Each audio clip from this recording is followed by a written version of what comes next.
गलत वर्ड है ये, किसी भी औरत को इस नाम से नहीं बुलाना चाहिए। बांझ एंड ऑल एंड अपना बच्चा को खा गई। एंड ऑफिस जाती थी, 9 बजे जाती थी, पूरा दाल चावल रोटी सब्जी का टिफिन लेके जाती थी और शाम को 7 बजे घर आती थी। पूरा टाइम ऑफिस में रहती थी। बाय, गुड मॉर्निंग एवरीवन, कैसे हो आप सब। मुनमुन को अभी छोड़ा मैंने क्लास में, स्कूल में छोड़ा मुनमुन को गुनगुन की हॉकी प्रैक्टिस थी तो उसको 6 बजे छोड़ा था उसके पापा ने। मुनमुन को मैंने अभी छोड़ा स्कूल में। व्लॉग बनाने का रीज़न ये है कि काफ़ी लोग पूछ रहे थे कि दीदी अपनी प्रेगनेंसी के बारे में बताओ। गुनगुन के टाइम में जैसे मेरे फर्स्ट बच्चा मेरा चला गया था, डेथ हो गई थी फर्स्ट बेबी की, जिसका ब्लॉग मैंने ऑलरेडी डाला हुआ है। अगर आपने नहीं देखा है तो मैं लिंक दे रही हूँ डिस्क्रिप्शन में, आप देख सकते हो। तो उसके बाद आगे मतलब मेरा कैसे हुई बेबी, गुनगुन कैसे हुई और गुनगुन के टाइम में मैंने क्या क्या किया, क्या प्रिकॉशंस लिए। जैसे एक बच्चा खोने के बाद जब दूसरा बच्चा होता है तो हम लोग बहुत ज़्यादा अलर्ट हो जाते हैं, बहुत ज़्यादा हमको केयर हो जाती है। तो मैंने क्या क्या प्रिकॉशंस लिए, क्योंकि उस टाइम में हमारी कंडीशन भी उतनी अच्छी नहीं थी कि सारी फैसिलिटीज़ मुझे मिले, बट स्टिल मैंने बहुत सारा मैनेज किया। और तो वही मैं आपको इस ब्लॉग में क्लियर करूँगी कि क्या क्या हुआ था मेरे साथ। तो इस ब्लॉग में बने रहे अंत तक, आपको सारी डिटेल्स, सारे सवालों के जवाब इसी ब्लॉग में मिल जाएंगे। मम्मा क्या कर रहे हो? बेटा मैं सनस्क्रीन लोशन लगा रही हूँ, मामास अर्थ का है ये सनस्क्रीन लोशन। जैसे मैं धूप में काम करती हूँ ना रील्स बनाने के लिए, तो मुझे धूप में जाना पड़ता है कि धूप के बिना तो मेरा काम ही नहीं होता है। और मुझे ही क्या, ऐसे कितनी यहाँ पे लेडीज़ है जिनको धूप में जाना पड़ता होगा, स्कूल में लेने के लिए, बच्चों को ट्यूशन में लेने के लिए, क्लास में लेने के लिए। सनस्क्रीन लोशन बेस्ट है, सारे ऑनलाइन साइट्स पे अवेलेबल है, मैं डिस्क्रिप्शन में लिंक दे दूंगी।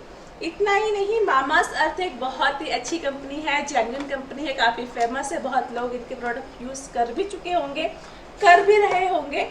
इनके जो प्रोडक्ट है वो नेचुरल तरीके से बनाए हुए हैं, कोई साइड इफेक्ट नहीं है, कोई भी आपको रिएक्शन नहीं करेगा स्किन पे, क्योंकि नेचुरल है। इतना ही नहीं, इनके पास और भी बहुत सारे प्रोडक्ट अवेलेबल है। आप अगर डिस्क्रिप्शन में लिंक पे क्लिक करोगे तो आपको जानकारी मिल जाएगी। इनकी जो बेबी प्रोडक्ट्स है वो बहुत ही बेस्ट है। मैं ये सनस्क्रीन लोशन काफ़ी दिनों से यूज़ कर रही हूँ और मुझे इसका काफ़ी अच्छा असर भी मिला है। आप देख सकते हो मेरे फेस पे, आप देखो मेरा जो रेडनेस था वो काफ़ी हद तक कम हो गया, ऑलमोस्ट ख़त्म ही होने वाला है। तो मेरा पूरा यहाँ पे पैच हो गया था रेड रेड धूप की वजह से। तो मैं दोनों भी मामास अर्थ के सनस्क्रीन लोशन यूज़ कर रही हूँ। अगर आपको भी चाहिए तो आप उनकी साइट पर जाके ले सकते हो, मैं डिस्क्रिप्शन में लिंक दे रही हूँ।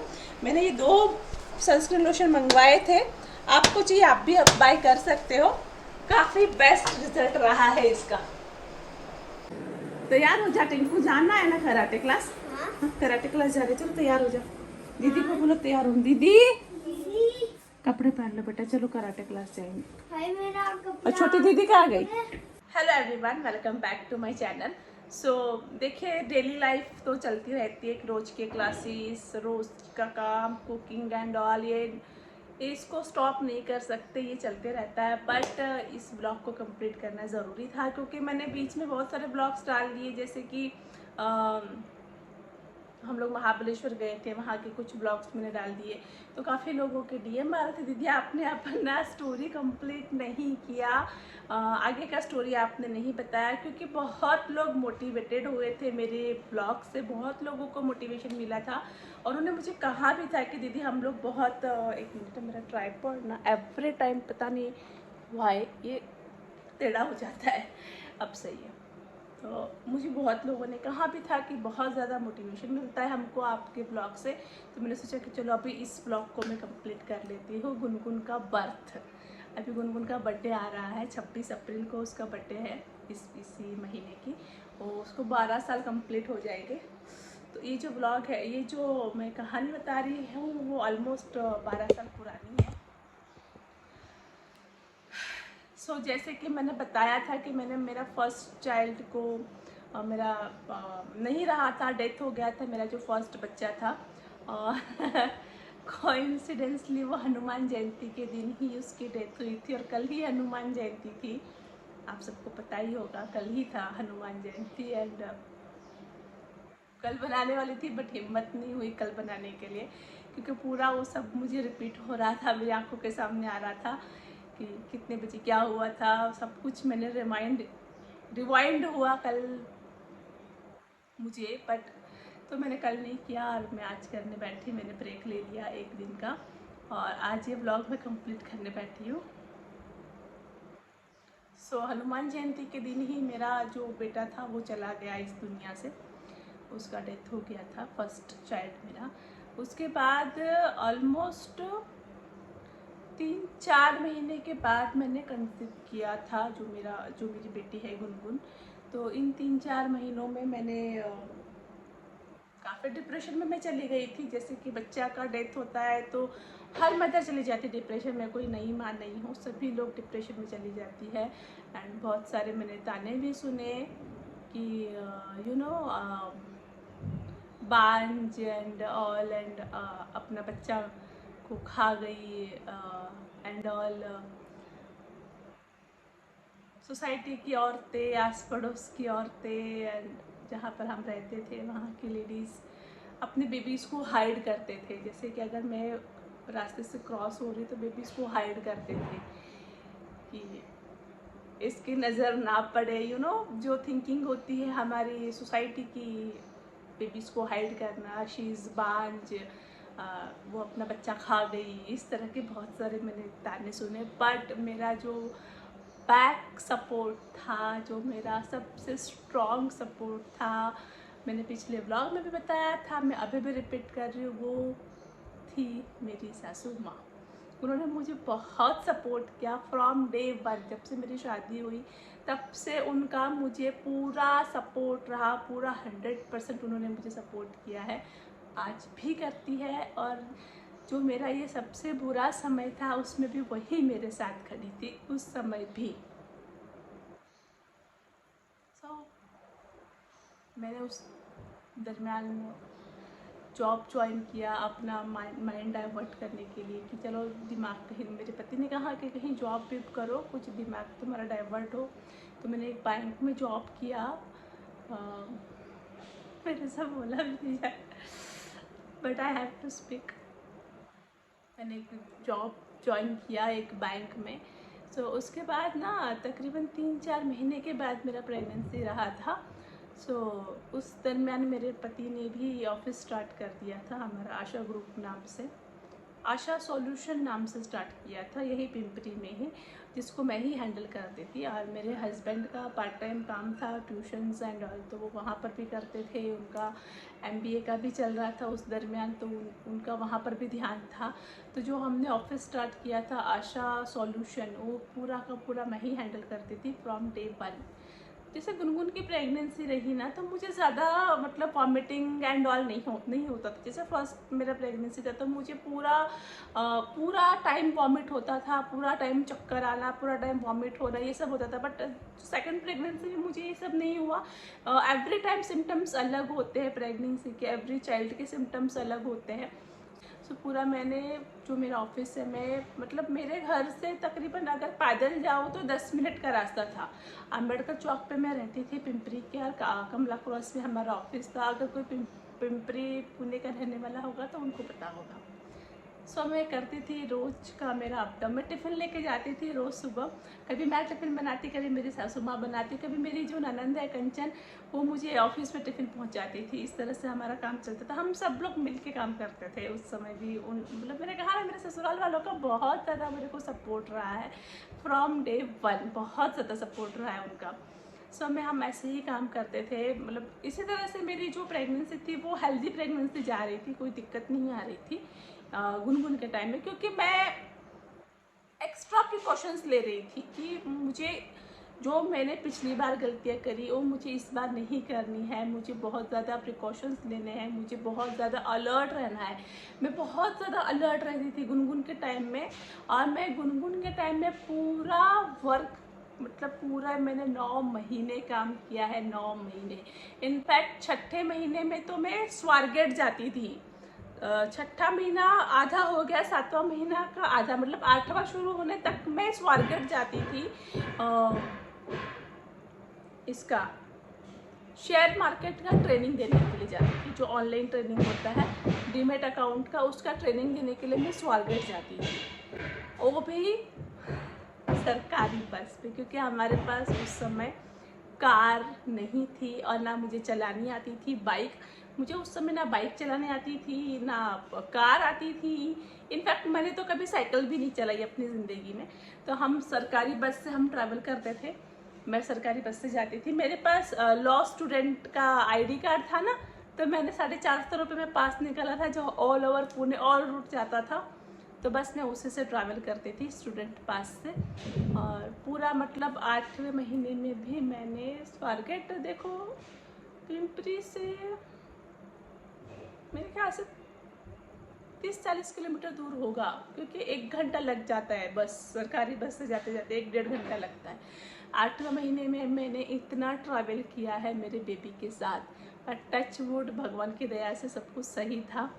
पूरा 9वां महीना स्टार्ट हो गया, उसके बाद फिर मैंने जाना बंद किया कि चलो अब नहीं जाते हैं, अब घर पे ही रहते थे। बट मैं ऑफिस जाती थी, स्वारगेट जाना बंद किया, बट मैं ऑफिस जाती थी। ऑफिस जाना मैंने स्टॉप नहीं किया था। मैं मतलब पूरा 9 महीने कंप्लीट होने वाले थे, 10वां महीना लगने वाला था मेरा मतलब प्रेगनेंसी का। और जिस दिन मेरा डिलीवरी हुआ, गुनगुन हुई, उस दिन सुबह की बात मैं आपको बताती हूँ। एक दिन पहले मैं ऑफिस से आई थी। हमारे यहाँ कैसा होता है ना, 8वां महीना लग गया ना, फिर बाल को कटिंग नहीं करते, आईब्रोज नहीं करते, न्यू कपड़े नहीं पहनते, बहुत सारे ऐसे रिवाज होते हैं। और जैसे मैंने फर्स्ट बेबी को खोया था, तो मैं एक्स्ट्रा ज़्यादा ही प्रिकॉशंस ले रही थी उस टाइम में। तो मेरे बाल इतने बड़े बड़े हो गए थे, इतने बड़े बड़े बाल, मेरे आईब्रो ऐसे इतनी मोटी मोटी, इतनी बड़ी बड़ी आईब्रोज मेरी हो गई थी उस टाइम में। 8वें महीने के बाद से ही हमने बंद कर दिया था, मतलब वैक्सिंग नहीं करना एंड ऑल, ऐसा सब बहुत कुछ रहता है, सो मैं नहीं करती थी। मैंने बंद कर दिया था सब कुछ करना। तो देखो, मैं ऑफिस जाती थी, 9 बजे जाती थी, पूरा दाल चावल रोटी सब्जी का टिफ़िन लेके जाती थी, और शाम को 7 बजे घर आती थी। पूरा टाइम मैं ऑफिस में रहती थी। और घर आके भी ऐसा नहीं कि मैं बैठी हूँ, मैं घर आके भी खाना बनाती थी, कुकिंग करती थी, जितना मेरे से होता था उतना करती थी मैं। बाकी का काम मेरी सासू माँ और ननद मेरी जो है वो करती थी। जिस दिन गुनगुन का जन्म हुआ, उसके 2 दिन पहले से मुझे कमर में बहुत ज़्यादा पेन था।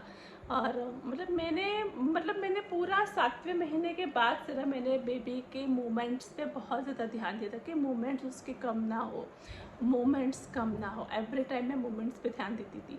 तो हाँ, मैं चेक करती थी कि हाँ मूवमेंट्स ठीक है, सो बेबी ठीक है, कोई प्रॉब्लम नहीं है। तो 2 दिन पहले से मेरी ना कमर में पेन था। मुझे ऐसा अनहेल्दी जैसा लग रहा था कि ठीक नहीं लग रहा है, ठीक नहीं लग रहा है। पैर में जगह जगह मुझे घाव भी हो गए थे, क्योंकि यही समर सीजन था ना, बहुत ज़्यादा गर्मियाँ थी ना, उस समय में भी बहुत गर्मी थी। सेम यही अप्रैल का मंथ था। सो मेरा उठना बैठना सब दुश्वार हो गया था। कहते ना, एक माँ बनना आसान नहीं होता। ठीक है, मेरी सेकंड प्रेगनेंसी थी, बट मैंने फर्स्ट बेबी को देखा ही नहीं था, मतलब मेरे फर्स्ट बेबी का एक्सपीरियंस ही नहीं लिया। तो यही मेरी फर्स्ट प्रेगनेंसी, इसी को मैं कंसिडर करके चल रही थी। सो जैसे गुनगुन होने वाली थी, तो उस दिन सुबह एज यूजुअल मैं 6:30 बजे उठी। मेरे नहाना धोना हुआ, मैंने बाल बनाए। मैं ऐसे यहाँ से चोटी करके यहाँ आगे लेकर आती थी, यहाँ पे ऐसे ऐसे चोटी करके यहाँ पे रबर लगाती थी। मेरा पूरा 9 महीने मेरा वही लुक था। मेरे पास फ़ोटो नहीं है, क्योंकि मैंने जैसे बताया ना कि फर्स्ट प्रेगनेंसी में मेरा बेबी चला गया, तो उसके बाद मैंने कोई प्रेगनेंसी में कभी फ़ोटो क्लिक ही नहीं की है, वरना मैं आप लोगों को दिखाती मैं कैसे रहती थी। बहुत सिंपल, बहुत सोबर रहती थी मैं। कॉटन के इतने बड़े बड़े ड्रेस पहनती थी, ऐसे चोटी बांध के, पूरा तेल चपोड़ के, इतनी बड़ी बड़ी आईब्रोज। बहुत गंदी रहती थी मैं, बहुत गंदी, कि मुझे कोई नज़र ना लगा था। ऐसे भी मेरे अंदर था कि हाँ, वो बोलते हैं ना कि दूध का जला छाछ भी फूक फूक के पीता है, बस वही हालत थी मेरे दिमाग की भी उस समय, वही हालत थी। जिस दिन गुनगुन का जन्म हुआ 26 अप्रैल 2010 के दिन दोपहर के 2:30 बजे, तो सुबह में 6-6:30 बजे उठी, मैं तैयार हुई, मैंने अपना कॉटन का ड्रेस पहना और चोटी बनाई अपनी, मैंने नाश्ता किया और मैं जाने के लिए निकली। और अचानक से मैं कुर्सी पे बैठ गई। बोले ओ माँ, ऐसे करके मैं बैठ गई कुर्सी पे। मम्मी बोले क्या हुआ? बोले पता नहीं मम्मी, मुझे कमर में बहुत ज़्यादा पेन हो रहा है। उस समय बज रहे थे 10। तो मम्मी बोले कि चलो डॉक्टर के पास चलते। मैं बोले चलते हैं, थोड़ा लेट जाती हूँ, फिर चलते हैं। तो मैं उस दिन मैं ऑफिस जाने के लिए निकली थी, मतलब अगले दिन भी मैंने ऑफिस जाकर आया है, उस दिन भी मैं ऑफिस जाने के लिए निकली हूँ। और फिर पता नहीं क्या हुआ, मैं लेट गई बेड पे। उस समय हमारे पास पलंग नहीं थे, ना सोफ़ा था ना कुर्सी थी, ऐसे हम लोग ज़मीन पे गद्दा बिछा के सोते थे। तो ऐसे ही मैं वहीं पे गद्दे पे लेट गई थोड़ी देर के लिए। तभी ऐसे करते करते 11:30 हो गए। फिर मेरा पेन बढ़ गया, कमर का पेन मेरा बढ़ गया। तो मम्मी बोले कि चलो अब चलते हैं। तब तक मेरे पति ऑफिस जा चुके थे। तो मैं और मम्मी हम लोग निकले, तो ऑटो ढूंढी, तो दोपहर का समय था, ऑटो मिला नहीं। तो मैं मम्मी को बोली चलिए मम्मी थोड़ा सा आगे चलिए मिलेगा, थोड़ा आगे चलिए मिलेगा, थोड़ा आगे चलिए मिलेगा। ऐसे करते करते हम अस्पताल ही पहुंच गए, पैदल पैदल पैदल। ज़्यादा दूर नहीं था हालांकि अस्पताल, मतलब पैदल जाओ तो 15-20 मिनट लगती थी, पास ही में था। तो हम पहुंच गए पैदल पैदल ही। तो डॉक्टर के पास गए, तो डॉक्टर ने बोला कि आप अभी एडमिट हो जाओ, फिर देखते हैं, पेन बढ़ेगा तो फिर देखते क्या क्या कर सकते हैं। तो मैं एडमिट हो गई।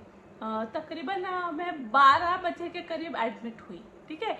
और पेन मुझे था हल्का हल्का हल्का हल्का पेन था, ज़्यादा बहुत ज़्यादा पेन नहीं था, बट थोड़ा थोड़ा पेन था। सो ऐसे करते करते करते करते 1:30 बजा और मुझे अचानक से पेन आया, अचानक से पेन आया। और मेरी सासू माँ दौड़ी डॉक्टर के, डॉक्टर डॉक्टर मेरी बहू को दर्द हो रहा है, आप जल्दी चलो। तो डॉक्टर बोले हम लोग खाना खा रहे हैं, आप चलो हम आते हैं।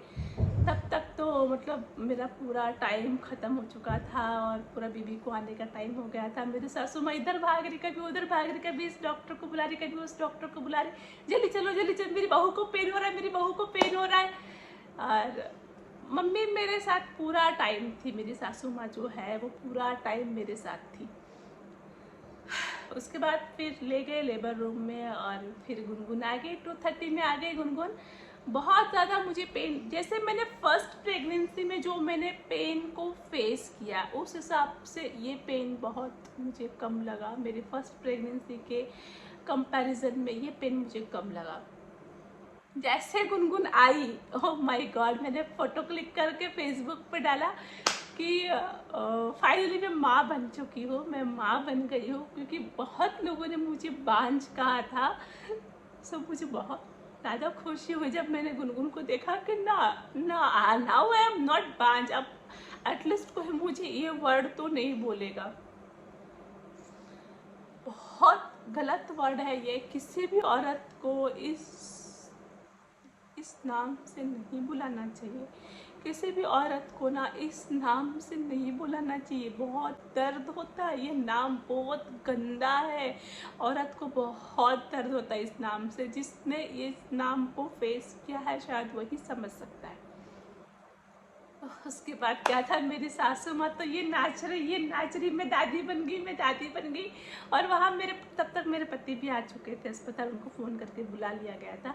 मेरे पति भी नाच रहे कि अरे मैं बाप बन गया, मैं बाप बन गया।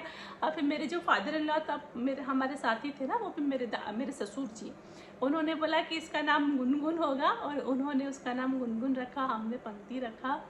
और जैसे मैंने पूरा 9 महीने काम किया, वर्किंग थी मैं पूरा 9 महीने। आई डोंट थिंक कि ऐसा होगा, बट मैं एक्टिव थी। सो आई थिंक मेरी गुनगुन भी काफ़ी एक्टिव रही। आज भी वो हर स्पोर्ट्स में बोलो, एग्ज़ाम में बोलो, स्कूल में बोलो, क्लास में बोलो, हर जगह पे वो टॉप ही करती, ऑलमोस्ट टॉप करती है। बहुत ज़्यादा मुझे सपोर्ट भी करते हैं, आप लोगों ने देखा भी है वीडियोज़ में।